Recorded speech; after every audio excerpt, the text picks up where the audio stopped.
Olá, irmãos, a paz do Senhor Jesus. Nós chegamos agora em Números capítulo 2. O capítulo 1 foi o censo que foi feito ali no Monte Sinai, onde Moisés e Arão tiveram a ajuda de 12 cabeças, 12 líderes de cada uma das 12 tribos de Israel. Agora nós chegamos onde Deus vai falar o seguinte sobre o acampamento. Qual é a ordem das tribos que elas estavam ali acampadas ao redor do tabernáculo?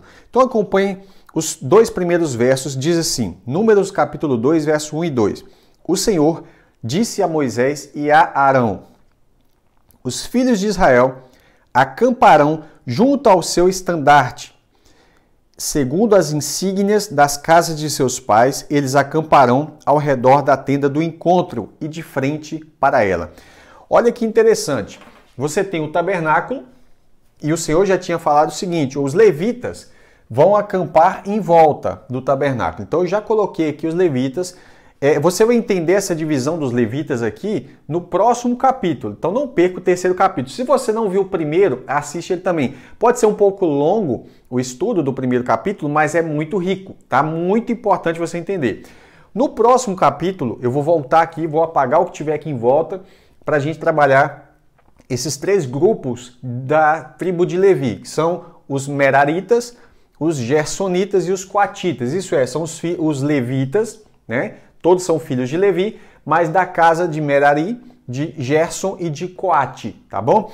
Então, como é que funcionava? O tabernáculo ele era sempre armado de lá para cá, ou seja, o sol vem de lá para cá. Então, aqui é o leste, aqui é o oeste, norte e sul, tá bom? Então, o leste, que é o oriente, é de onde nasce o sol. Então, o sol vem de lá para cá. Então, a tenda do tabernáculo sempre ela era armada virada para lá, virada para o lado que o sol nasce.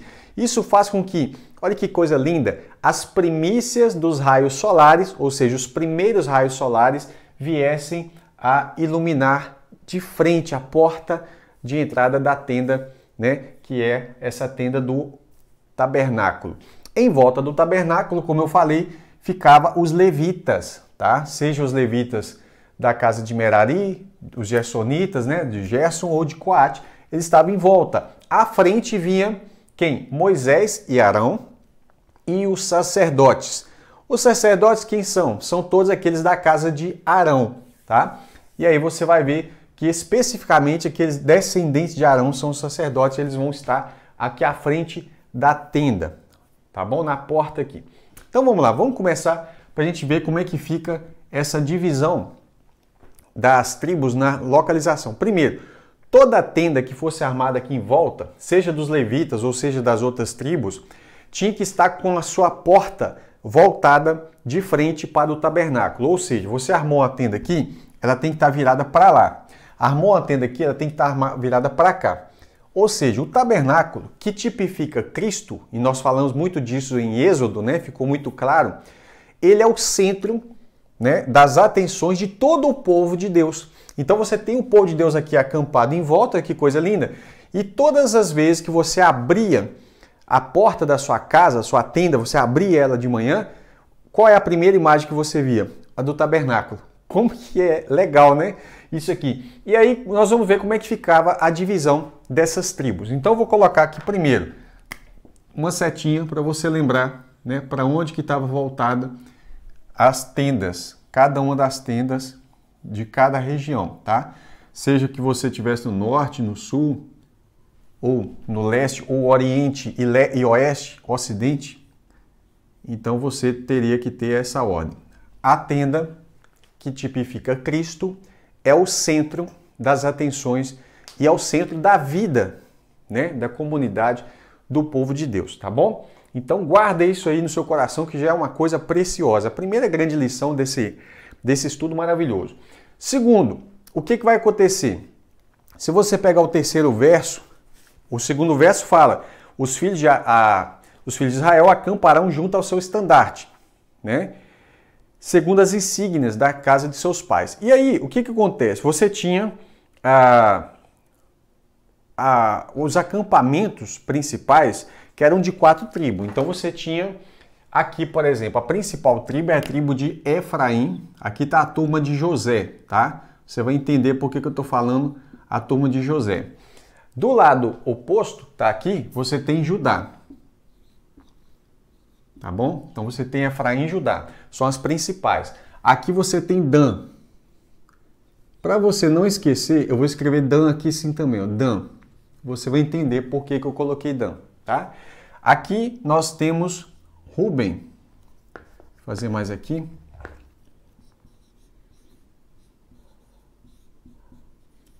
Tá? A sua tradução pode estar com M no final, outros colocam Ruben, outros colocam Rubem. Não faz diferença não, tá? Então essas são as 4 tribos principais. Então os acampamentos, as outras tribos estavam aqui acampadas nesse agrupamento. Então eles estão no acampamento de Judá, no acampamento de Rubem, no acampamento de Dan e no acampamento de Efraim, tá bom? Quem estava ali acompanhando essas demais tribos? Aqui com Judá, você tinha Issacar e tinha também a tribo de com Z. Vamos lá, a tribo de Zebulon. Aqui com Ruben, você tinha, esse é o primogênito, né? O primeiro que nasceu, o irmão dele que nasceu depois dele era Simeão. Essa não quer dizer que necessariamente é a ordem, tá? Não tem nada a ver com o nascimento. Se você pegar o mapa de Israel, você vai constatar alguma coisa interessante. Eu vou falar quando eu terminar aqui, tá? E com Ruben e Simeão, você tinha aqui também Gade. Lá em cima, você tem, eu coloquei Dan assim e Dan assim, porque Dan é a tribo principal desse agrupamento, então eles estão no acampamento de Dan. Quem mais está com ele aqui, ó? A. Você tem Dan aqui, ó. A, que vai ser Aser e Naftali. Assim você não vai esquecer mais, tá? Ao norte, você tem Dan, Aser e Naftali. Geralmente essas tribos ficaram ali na região da Galileia, ao norte de Israel. Aí alguém vai dizer, não, mas Dan não está ao norte de Israel. A tribo de Dan, em sua maior parte, não está ao norte, mas ele conquistou a cidade extremo norte de Israel e colocou o nome da cidade de Dan, que é justamente da tribo de Dan também, que está lá no norte. E aí você tem alguns textos bíblicos que falam assim, de Dan a Berseba, ou seja, o ponto norte e o ponto sul de Israel, né? Então Dan tem uma cidade lá ao norte, bem em cima, então você guarda isso, tá?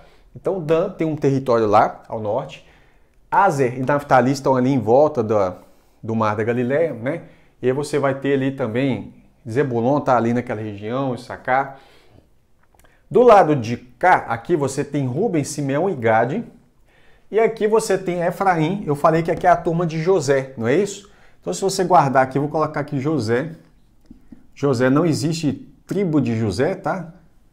Não existe tribo de José porque a José foi dado, o pai dele tomou seus 2 filhos. Quem? Efraim e Manassés. Manassés era o mais velho, mas foi trocado, né? A primogenitura, Jacó coloca a mão direita sobre Efraim, que era o menor, e faz dele ser o primogênito, e Manassés é adotado os 2. Então, como José se divide em 2 aqui, nesse caso, 2 tribos, tribo de Efraim e tribo de Manassés, aí você vai fazer a contagem e vai dar 12 certinho, apesar de Levi não ser contado entre eles, por isso vai dar 12. Então você tem a turma de José, que é Efraim, que é o filho dele, Manassés, né? Também que é filho de José, e o irmão de José, que é Benjamim, tá? Benjamim. Então, eu vou deixar o José aqui só para ilustrar, para ficar fácil de você decorar. Então, você não vai esquecer mais como ficava o posicionamento das tribos em relação ao tabernáculo. Ao norte, você faz assim, ó, Dan, né? Então, fez Dan aqui, então você já sabe que a primeira é Dan, depois Aser e Naftali. Desse lado esquerdo que nós temos aqui, que é o lado aqui, ó, Oriente Ocidente, que é o Oeste, você tem José. Ou seja, lembra ali, alguma coisa de José. Então os filhos de José é o irmão de José, que é o irmão mais novo, filho de Raquel, Benjamim, o mais novo deles. Né? E aí você vai ter aqui o Ruben e Simeão, que 2 são irmãos na sequência, os 2 primogênitos.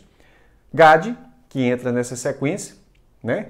E aí você tem Judá e Zebulon, que é os 2 que sobraram, né? Judá, Issacar e Zebulon, que é os que sobraram aqui nessa contagem. Facinho, é para você não esquecer mesmo, tá bom? Vamos lá. O que tem de lindo aqui em tudo isso? O que acontece?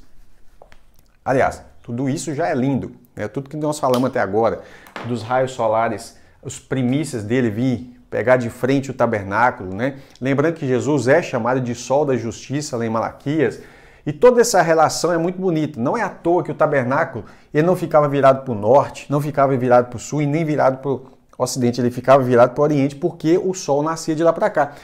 Quer ver, irmãos? Vamos ler o versículo 2, veja o que diz aqui. Os filhos de Israel acamparão junto ao seu estandarte, segundo as insígnias das casas de seus pais. Eles acamparão ao redor da tenda do encontro e de frente para ela. Olha para você ver que coisa legal. Então, todas as tribos, elas deveriam acampar ao redor, em volta estava a tribo de Levi. Isso aí nós vamos falar no próximo capítulo, né? O terceiro capítulo de Números. Mas ao redor você tinha essas tribos relacionadas, cada uma de acordo com o seu estandarte e de acordo com as insígnias das casas dos seus pais. Então, quando você olha, você tem 4 tribos principais. Quais são elas? Você tem aqui o acampamento de Judá, isso está logo no terceiro versículo, por exemplo. Os que acamparem ao leste, isso é, ao oriente, lá de cá está o ocidente, né? Norte e sul. Então, quem acampar ao leste, para o lado do nascente, que é nascente? É o sol nascente. Serão do estandarte do arraial de Judá. Então, essas 3 tribos, elas estão sob o estandarte do arraial de Judá. Então, elas têm alguma coisa em comum, tá? Mas elas estão debaixo da insígnia da casa dos seus pais, que são, por exemplo, Judá, Issacar e Zebulon, é o nome dos pais, né? Ou seja, os 12 filhos de Israel estão aqui representados. Já aqui é o acampamento do estandarte de Dan, tá? Aqui nós temos o acampamento de Efraim. E aqui nós temos o acampamento de Ruben, tá? Então o acampamento de Ruben está aqui. Esses aqui estão no acampamento de Ruben. Porém, o que acontece? Olha que legal. Se você parar para pensar, Deus ele está apontando para o futuro. Você vai falar comigo assim, olha, mas não tem nada a ver, porque a igreja, no início da igreja, ela era única e ela não tinha divisões e etc e tal. Mas Deus não conhece a igreja só no início, ele conhece a igreja na história inteira. E o que isso aqui tem a ver com a igreja? Primeiro, a congregação que estava no deserto, certo? A congregação, ela é uma tipologia da igreja, porque isso aqui é o povo de Deus. O tabernáculo, que é o centro, é uma tipologia de Cristo. Então, se aqui aponta para Cristo, todos esses que estão com suas tendas viradas para o centro, quem é o centro? Cristo Jesus, representa nós, o povo de Deus. E aí, o que tem de lindo aqui está relacionado com o seguinte, para e pensa. Estevão, quando ele está falando em Atos 7, fazendo a sua defesa, ele vai falar sobre a congregação do deserto. A congregação no deserto é essa aqui, mas sabe qual a palavrinha grega que ele usa lá para falar congregação? Eclesia. Sim, ele chama a congregação, que no grego eclesia é usada para igreja, tá? Então, é claro que isso aqui é uma sombra, né? É só uma figura da igreja, porque esse aqui estava na sombra e nós estamos na realidade, nós estamos na nova aliança, mas isso apontava para a igreja. E de uma forma muito linda, você vai fazer uma observação, e eu não falo como tipologia, mas como uma aplicação. Hoje, para ficar bem claro, separei. Não estou falando como uma tipologia, mas como uma aplicação. Para e pensa como é que é o povo de Deus hoje, né? Aqui você tinha tribos que todos eles fazem parte do mesmo povo, porém, eles tinham as suas particularidades. Uma dessas peculiaridades estava, por exemplo, uma tribo falava Shibolete, a outra falava Sibolete. A diferença até na linguagem, a maneira de pronunciar. Vamos pegar um exemplo aqui, um carioca que puxa o X, né? E, por exemplo, um mineiro não vai puxar o X, mas ele vai ter uma outra mania, mas nós fazemos parte de um só povo, temos a mesma língua, etc e tal. Aqui você tem um só povo, todos eles fazem parte do povo de Deus, mas todos eles têm as suas particularidades, têm as suas bandeiras, as suas insígnias, as suas origens e tem aquela cultura particular daquele povo em si. Um, para estar centralizado em Cristo, ele vira a sua tenda para cima, a outra vira para baixo. Agora, o que une eles? Todos eles, para serem unidos e serem considerados povo de Deus, têm que estar com a sua tenda voltada para Cristo.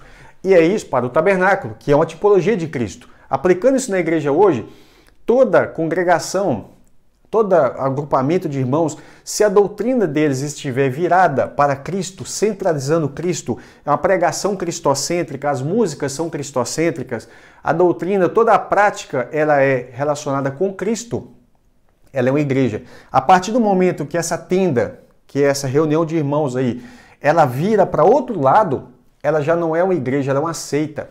Por exemplo, todo agrupamento que se diz cristão, mas não acredita na divindade de Jesus, plena divindade de Jesus, em igualdade com o Pai, que eu estou dizendo, plena divindade de Cristo, não é uma igreja, é uma seita, tá certo? Então eu vou repetir, todo grupo de irmãos que, preste atenção, todo grupo de irmãos que estão reunidos e dizem que são cristãos, mas eles não aceitam a divindade de Cristo, e não adoram a Jesus, porque a igreja sempre adorou Jesus desde o início, então eles são uma seita e não uma igreja. Então, o que faz deles ser uma igreja? Centralizar Cristo. Cristo é o centro do culto, Cristo é o centro da nossa admiração, da adoração, e está aqui. Agora, a partir do momento que eles viram a tenda para um lado ou para o outro, essa doutrina já está uma doutrina chamada de doutrina estranha, tá? Então, vamos lá. Olha que legal como que Deus mostra, né, questões do futuro aqui. A gente começa a ver isso aqui. E eu achei muito interessante isso, porque você vê hoje pessoas que falam assim, eu sou da Assembleia, eu sou da Batista, eu sou da Metodista, mas todos eles fazem parte do povo de Deus se eles estiverem centralizando a Cristo. Se Cristo é o centro, todos nós fazemos parte de um mesmo povo. Isso não é lindo? Eu acho isso lindo. Tem gente que acha um absurdo, mas isso é lindo. A multiforme graça de Deus, a maneira de Deus agir no meio do seu povo, a maneira como que Deus conduz o seu rebanho, porque o rebanho de Deus está espalhado no mundo e de formas diferentes de estarem reunidos, de poderem, por exemplo, fazer um culto. Um vai falar, não, na nossa congregação a gente ora primeiro e depois a gente lê a palavra. O outro fala, não, na nossa a gente lê a palavra e depois a gente ora e depois a gente canta. O outro fala, a gente canta primeiro. E várias mudanças, não só litúrgicas, né? Mas a maneira deles terem a percepção da fé e a ação deles, mas isso desde que eles não saiam da palavra de Deus e não tirem Cristo do centro. Cristo tem que ser o centro da adoração, da nossa admiração. Cristo tem que ser o centro. Se Cristo é o centro, vocês fazem parte do mesmo povo. Nós fazemos parte de um mesmo povo em nome de Jesus, que estamos reunidos em nome de Jesus. E ele fala, se tiver ali 2 ou 3 reunidos em meu nome, eu estarei no meio deles. Claro que o contexto de Mateus fala para resolver questões de reconciliação de um irmão e coisas assim mais. Mas olha que coisa linda, Cristo está no meio, ele está no centro do seu povo. E ele tem que estar no centro do nosso coração também. Então eu queria compartilhar essa maravilha, quase que um devocional, né? Quase que um devocional, um estudo devocional. Mas eu queria pedir a você uma coisa. Não deixa de assistir o primeiro vídeo de números. Ele pode ser um pouquinho grande, mas ele tem coisas maravilhosas ali do primeiro censo, números, datas importantes, para você entender onde nós estamos no livro de números. E também o terceiro, que é o próximo estudo, né? O terceiro capítulo de números, onde eu vou apagar tudo que está aqui em volta e nós vamos explicar detalhes dos levitas, que são os meraritas, os gersonitas e os coatitas. Isso é, os da casa de Merari, de Gerson e de Coate, tá bom? Então, fica com essa beleza aqui, beleza? Que Deus é, primeiro, olha como é que Deus é detalhista, né? Cada posição desse grupo aqui, quando era tocada a trombeta, nós vamos ver um pouquinho mais para frente, saía um, depois saía o outro, depois saiu o outro, depois saiu o outro. Tudo isso era muito organizado. Os levitas ficavam em volta para que a ira do Senhor não fosse sobre eles. Tudo isso tem uma explicação, tudo isso também foi muito metodicamente organizado por Deus. Deus é organizado, detalhista, e Deus cuida dos detalhes do seu povo.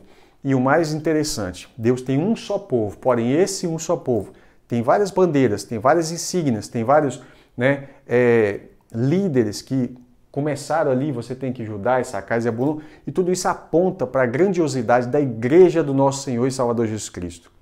Que, embora sendo muitos, sendo diversos e sendo distintos, eles têm uma unidade na fé. Cristo Jesus.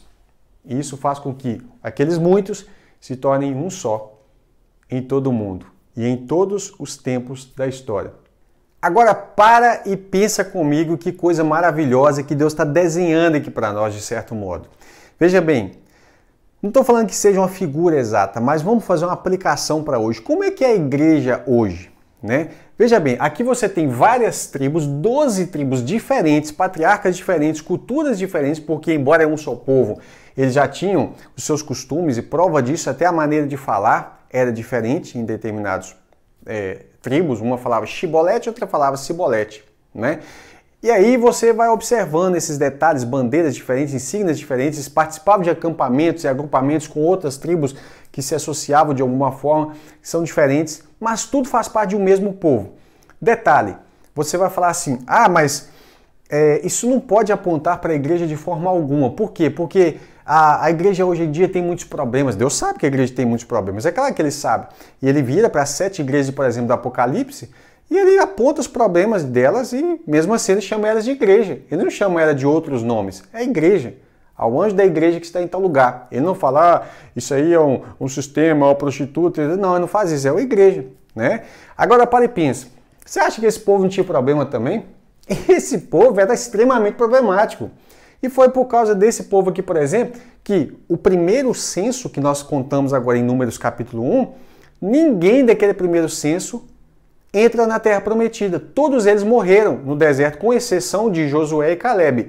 São os duas testemunhas que saem do Egito e entram na Terra Prometida. Portanto, no segundo censo, quem vão ser aqueles que vão entrar na Terra Prometida? Os filhos desses que foram contados no primeiro acampamento.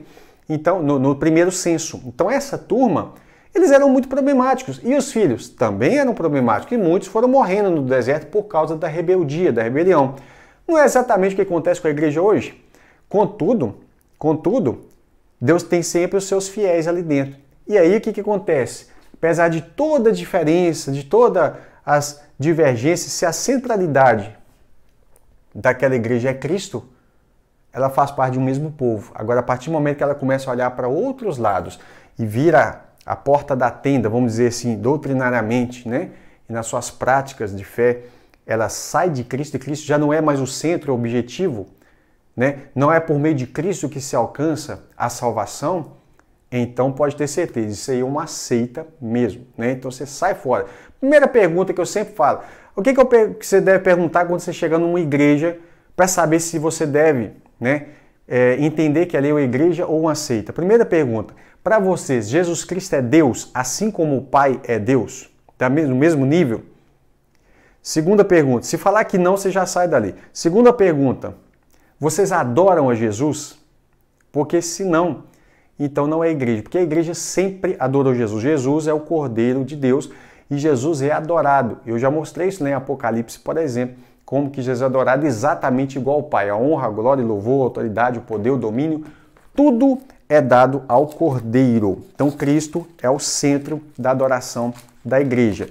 Uma seita não. Seita não adora a Jesus, tá? Você precisa estar atento nisso aqui, ó.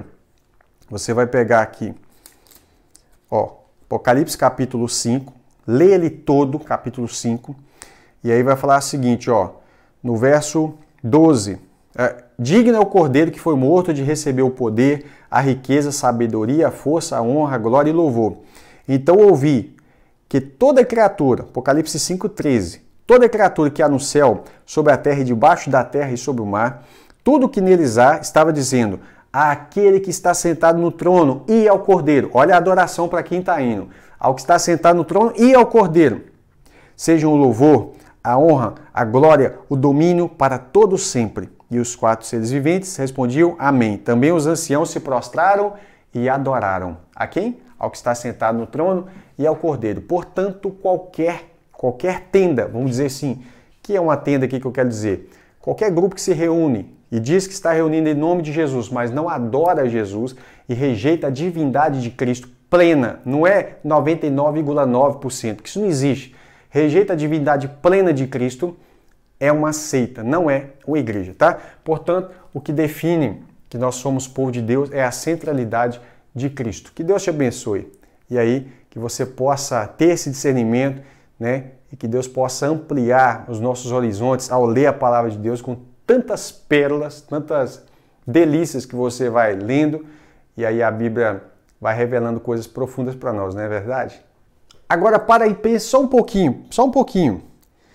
No verso 32 diz, São estes os que foram contados dos filhos de Israel, segundo a casa dos seus pais. Todos os que foram contados pelos arraiais, pelas suas turmas, foram 603.550. Mas os levitas, como eu falei no vídeo anterior, né, capítulo 1 de Números, os levitas não foram contados entre os filhos de Israel, como o Senhor havia ordenado a Moisés. Assim fizeram os filhos de Israel, segundo tudo que o Senhor havia ordenado a Moisés. Assim acamparam, conforme os seus estandartes, né, cada um acampado ali, e assim marcharam, cada qual segundo as suas famílias, segundo as casas dos seus pais. Então, você vê como que Deus está tratando a organização do povo para que eles marchassem. Essa palavra vai ser muito usada aqui em Números, as marchas. Então, eles marcharam. É literalmente, marcha é um exército que está em marcha. Esse povo, lembra que foi feito um censo de homens, no capítulo 1, dos homens de 20 anos para cima que eram capazes de ir para a guerra, ou seja, são guerreiros, são soldados. Aquele primeiro censo é literalmente um alistamento para o exército de Deus. O Senhor é o Senhor dos exércitos, é por isso que ele fala isso. O Senhor dos exércitos. Cadê os exércitos? Está aqui. Esses são os exércitos. E aqui estão os acampamentos desses exércitos. E você tem as lideranças, que são seus generais e tudo mais. Tá certo? Então, só para ficar claro isso aqui, e a gente continua nesse estudo agora. Vamos voltar. Que coisa linda, né? Eu vou deixar isso aqui para você. Tira um print, né? Tira um print disso aqui. Faça uma anotação, faz um desenho, alguma coisa assim. A aula passada, não deixe de assistir. Ficou muito legal. Vou fazer também um artigo sobre isso aqui também, né? E que Deus possa te abençoar grandemente. Peço que ore por nós, para que Deus nos abençoe cada vez mais.